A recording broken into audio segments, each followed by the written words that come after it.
미국 워싱턴 DC에 본사를 둔 싱크탱크 케이토 연구소가 최근 일본을 향해 충격적인 발표를 했습니다.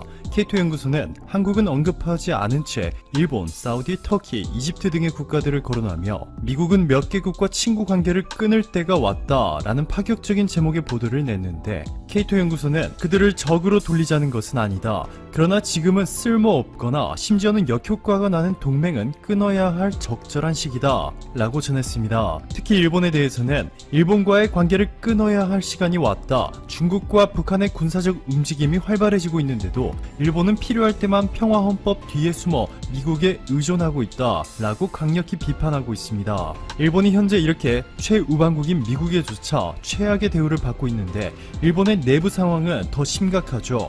현재 일본은 매일 1000명이 넘는 확진자가 쏟아져 나오며 최대의 위기를 겪고 있는 상황인데, 이 가운데 최근 아베 총리가 사흘간 여름휴가로 자리를 비운 점과 집무실에서 피를 토했다 라는 충격적인 일본 언론의 보도가 나온 점, 게다가 결정적으로 일본의 총리는 일반적으로 6개월마다 한 번씩 건강검진을 하는데, 불과 2달 전에 검진을 받은 아베 총리가 이번 휴가 동안 또 정밀 건강검진을 받은 것으로 알려졌습니다. 그리고 바로 어제 업무에 복귀한 것으로 전해졌지만 아베 총리가 기자들 앞에 머문 시간은 고작 20초도 되지 않았습니다. 이에 일본 입헌민주당의 한 간부는 정말 건강 상태가 좋지 않다면 총리를 교체해야 한다 라는 폭탄 발언까지 내뱉었고, 결국 아베 총리는 9월 총리직에서 물러나고 10월 중의원 해산 뒤 선거를 치르는 방안이 급부상하고 있는 것으로 전해졌습니다. 그동안 일본이 정말 여러 번 뒤집혔지만 이번에는 완전히 180도로 뒤집혀버린 것이죠. 반면 2차 코로나 팬데믹을 똑같이 겪고 있는 한국은 일본과 완전히 반대의 모습을 보여주고 있습니다. BBC의 보도에 따르면 맷 행콕 영국 보건장관은 새로운 보건 담당 조직인 국립보건원을 출범시켜 즉각 가동에 들어간다 발표했습니다. 영국 국립보건원은 기존의 잉글랜드 공중보건국과 국민보건서비스 산하의 검사 및 추적기구, 그리고 합동 바이오 안보센터 등을 모두 하나로 통합한 초대형 조직으로 영국의 컨트롤 타워라 볼 수 있는데, 놀랍게도 이 조직이 한국의 질병관리본부의 시스템을 벤치마킹하는 것으로 알려졌습니다. 맷 행콕 영국 보건장관은 전염병을 학습하고 준비하고 대처하는 것과 관련해 회복력을 갖추고 수년 동안에 걸쳐서 경계를 유지할 수 있도록 시스템을 구축하는 것이 우리의 과제라며, 우리는 한국의 질병관리본부 같은 해외 사례에서 배울 것이다. 한국의 질병관리본부와 독일의 로베르트 코흐 연구소는 팬데믹 대응에 상당한 우선 초점을 두고 있다 라며 극찬을 아끼지 않았습니다. 영국은 32만 명이 넘는 누적 코로나 확진자가 나오며 한때 유럽 최대의 피해 국가로 등극하는 불명예를 안았고, 유럽 내 많은 전문가들이 영국의 공공의료 시스템인 국민보건서비스가 피해를 키웠다고 강력히 비판했죠. 이러한 상황 속에서 땅끝까지 추락한 영국의 자존심을 스스로 다시 끌어올릴 기회를 걷어차고 대신 한국의 질병관리본부에게서 배우겠다고 대놓고 선포한 것인데요. 현재 한국의 공중보건 시스템이 세계적으로 얼마나 각광받고 있는지를 제대로 입증해준 사례입니다. 영국의 로라 비커 BBC 기자는 TBS 김어준의 뉴스공장과의 인터뷰에서 현재 세계에서 한국처럼 하는 나라가 거의 없다. 한국은 어떠한 종류의 감염병이든 대응할 준비가 굉장히 잘 됐다. 세계가 한국에서 무슨 일이 일어나고 있는지 정확히 보고 있고 이를 통해 세계가 배울 수 있게 된다 전했습니다. 한국에 열광하고 있는 유럽 국가는 영국뿐만이 아니죠. 한국에서 프랑스로 유학을 가던 시대가 끝나고 이제는 반대로 수많은 프랑스 학생들이 한국으로 몰리기 시작하는 놀라운 현상이 벌어지고 있습니다. 프랑스 내에서 한국에 대한 인기가 급속도로 치솟으며 지난해부터 연세대, 이화여대, 부산대 등 국내 9개 대학이 프랑스 파리에서 한국 유학 박람회를 개최했는데, 예상을 뛰어넘는 숫자의 프랑스인 학생들이 몰려와 한국 대학에 입학하는 방법부터 장학금 신청 자격 등에 대해 진지하게 질문한 것으로 알려졌습니다. 박람회를 주관한 송세경 원장은 한류의 확산으로 프랑스에서도 한국 유학을 희망하는 학생들이 늘어나고 있다. IT 강국의 면모를 살려서 이공계 대학들 그리고 국제 교육 환경을 잘 갖춘 대학들의 국제학부가 참여해 프랑스 학생들을 유치할 것이다 전했습니다. 파리세븐 대학 경제학과를 졸업한 뒤에즈 씨는 연합뉴스와 인터뷰에서 한류로 인해 한국에 관심이 생긴 학생들도 있지만 구체적으로 한국에 대해 탐구하려는 학생들도 상당히 많았기 때문에 온라인 강좌인데도 한국경제 강좌에 수업 열기는 대단히 뜨거웠다 라며, 한국은 목표를 향한 국가와 국민의 단결, 글로벌 파트너십 등의 한국 경제 성장의 비결이다. 한국은 성공적인 K-방역으로 매력적인 요소가 너무나도 많고 사업 환경도 뛰어나 발전 가능성이 높은 나라다 라며 자신이 귀국하지 않고 한국에 눌러앉게 된 이유를 설명했습니다. 2019년 12월 1일 중국 후베이성 우한시에서 처음 확인된 감염증 코로나 바이러스. 처음에는 박쥐가 코로나 바이러스의 근원지이고 뱀이나 다른 중간 숙주를 거쳐서 사람에게 전파가 됐다는 연구 결과가 나왔고 이후에 여러가지 음모론들이 제기되었는데요.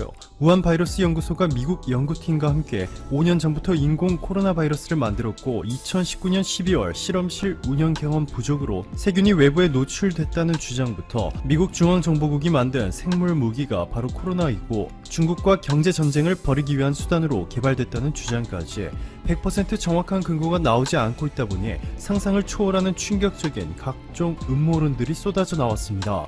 전 세계적으로 하루에 7만 명대의 신규 확진자가 발생한 코로나 1차 팬데믹은 빙산의 일각에 불과했습니다. 코로나 2차 팬데믹이 진행 중인 현재 신규 확진자는 20만 명을 돌파해 30만 명에 육박하고 있습니다. 미국의 신규 확진자 수는 3만 명대로 빠르게 줄어들고 있지만 인구 13억 명의 나라 인도가 6만 5천 명이 넘는 신규 확진자가 매일 쏟아지고 있고 1차 팬데믹 때 거의 피해가 없었던 필리핀에서도 최근 1일 신규 확진자가 6,871명까지 치솟으며 국민들을 공포에 몰아넣고 있습니다. 코로나에 대한 공포를 완벽하게 제거하기 위해서는 치료제가 아닌 백신이 필요하죠.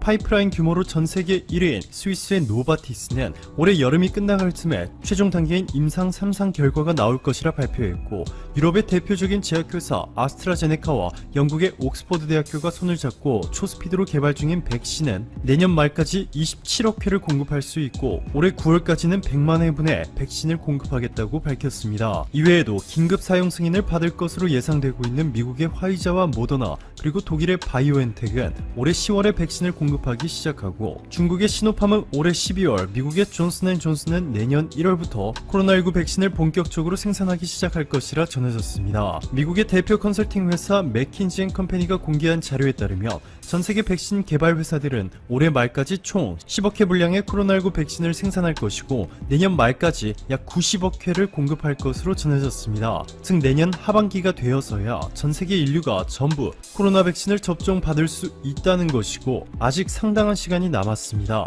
자, 그런데 이렇게 전 세계인들이 답답해하는 상황 속에서 누구도 예상 못한 러시아가 깜짝 발표를 했습니다. 러시아가 세계 최초로 코로나 백신을 승인하고 생산을 이미 시작했다고 전한 것인데요. 러시아 관영 타스통신은 러시아 보건부 산하의 가말레야 국립전염병 미생물학센터의 알렉산더 긴즈부르크 소장의 발언을 인용해 집단 예방접종으로 부를 수 있을 것이다. 3만 명분의 백신을 우선 접종하고 민간에 유통할 것이다 전했습니다. 러시아 국부펀드 직접투자펀드 RDIF의 키릴 드미트리예프 CEO는 최근 이렇게 말합니다. 한국의 초대형 바이오 회사 두 곳과 코로나 백신 위탁 생산을 논의하고 있다. 러시아 외에 다른 나라에 공급할 백신은 생산을 다른 국가에 맡겨야 하는데 한국이 이에 적합한 아시아의 허브라고 생각한다. 한국 과학자들은 우리의 백신을 잘 이해하고 있다. 빠르면 올해 10월에서 11월 사이에 한국에서 백신 생산을 시작할 수 있을 것이라 생각한다. 한국은 백신 생산에 뛰어난 능력을 가지고 있다 라고 전했습니다. 러시아 국부펀드 RDIF가 1,200억 원을 투자한 백신 개발 주관사이기 때문에 키릴 드미트리예프 RDIF CEO의 이번 발언에 전 세계가 주목하고 있는데요. 전 세계 여러 전문가들이 안전에 필수인 임상 3상도 건너뛴 러시아의 백신은 물이나 다름없는 엉터리 백신이다 비난하고 있는 것에 대해서 드미트리예프 CEO는 이렇게 반박했습니다. 러시아가 이번에 개발에 성공한 백신은 오랜 기간 연구를 진행해온 아데노 바이러스 운반체를 활용해서 개발한 백신이다. 에볼라와 메르스 백신과 같은 방식의 백신으로 이미 효능과 안전성이 입증된 것이기 때문에 다른 어느 백신들보다 장기적인 영향에 대한 연구는 철저하게 마친 것이나 다름없다. 나를 포함해 70이 넘는 나의 노모뿐만 아니라 장인과 장모, 아내까지 이 백신을 모두 맞았다 라고 전했습니다. 로이터와 AP통신뿐만 아니라 가장 막강한 영향력을 지닌 과학저널 네이처까지 러시아의 백신에 대해 앞다퉈 보도했는데요. 블라디미르 푸틴 러시아 대통령은 나의 2딸 중 한 명도 백신을 맞았다. 1차 접종 후에는 체온이 38도까지 올라갔는데 이튿날 37도로 내려갔고 2차 접종 후에는 조금 올라가더니 바로 내려갔다. 지금은 컨디션이 매우 좋다. 발표했고 이미 전세계 20여 개 국가에서 러시아에 10억 회가 넘는 분량을 공급해줄 것을 요청한 것으로 전해졌습니다. 한국에 초대박을 선물한 것은 러시아뿐만이 아닙니다. 러시아를 제외하고 현재 전세계에서 가장 빠른 속도로 백신 개발에 성공 중인 아스트라제네카 옥스포드 대학교 연합팀 그리고 미국의 노바백스가 최근 한국의 SK바이오사이언스와 대규모 위탁 생산 계약을 체결했고 삼성바이오로직스도 미국 비어 바이오테크놀로지와 무려 4,418억 원 규모의 코로나19 치료제 수탁 생산 확정 의향서를 체결하는 등 전세계 백신과 치료제 생산이 한국에 집중되고 있는 놀라운 현상이 벌어지고 있습니다. 세계 백신 면역 연합의 세스 버클리 CEO는 민트와의 인터뷰에서 이렇게 말했습니다. 백신을 효율적으로 대량 생산할 수 있는 국가는 전 세계에 별로 없다. 그런데 그 중 하나가 바로 한국이다. 우리는 여러 한국 바이오 기업들과 일한 경험이 있다. 한국만큼 훌륭한 백신 생산 시스템을 갖춘 나라는 드물다. 백신을 생산하기 위해서는 고도의 중앙 집중화된 기술이 필요하다. 이를 수행할 수 있는 나라는 매우 적다. 세계 백신 면역 연합은 전 세계의 백신 개발 회사들과 한국을 연결시켜 코로나 백신 생산을 도울 것이다.